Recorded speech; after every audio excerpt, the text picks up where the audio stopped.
ভক্ত কাকে বলে? যাদের অন্তরে ভগবৎ ভক্তি বিদ্যমান আছে তারাই ভক্ত। অর্থাৎ অন্তরে যদি ভগবানের প্রতি ভক্তি থাকে তাকেই ভক্ত বলে গণ্য করা হয়।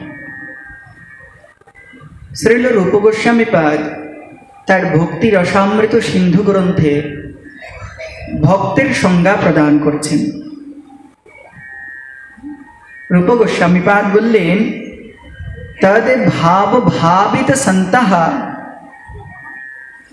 কৃষ্ণ ভক্তা ইতি রীতঃ। অর্থাৎ যাদের অন্তর কৃষ্ণ ভাবনায় পরিপূর্ণ তারাই হলেন ভক্ত। তাৎপর্য কি? ভক্তের বিশেষ তাৎপর্য,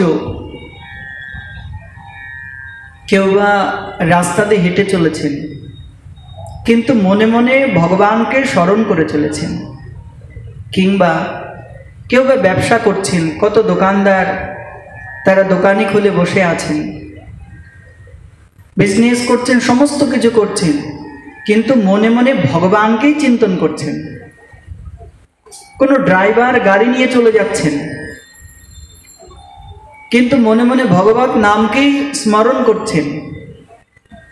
কেউ বসে আছেন, কেউ কোনো কাজ করছেন, যে প্রকার অবস্থাতেই থাকুন না কেন, যদি ভগবানকে সে স্মরণ করতে পারেন, চিন্তন করতে পারেন, তিনিই হলেন ভক্ত।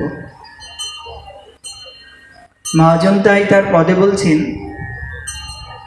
जिस देश में जिस वेश में परिवेश में रहो,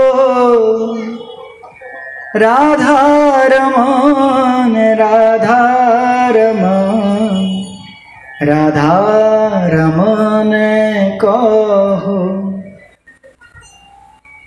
जिस देश में তুমি যেখানে থাকো, যে পরিবেশে থাকো, রোগে থাকো, ভোগে থাকো, শোকে থাকো, আনন্দে থাকো কিংবা দুঃখে থাকো, যে স্থানে যে অবস্থাতেই থাকুক না কেন, যদি অন্তরে যদি আমার গৌর গোবিন্দকে স্মরণ করতে পারে, গৌর গোবিন্দের নাম করতে পারে, তো জানবে সেই ভক্ত।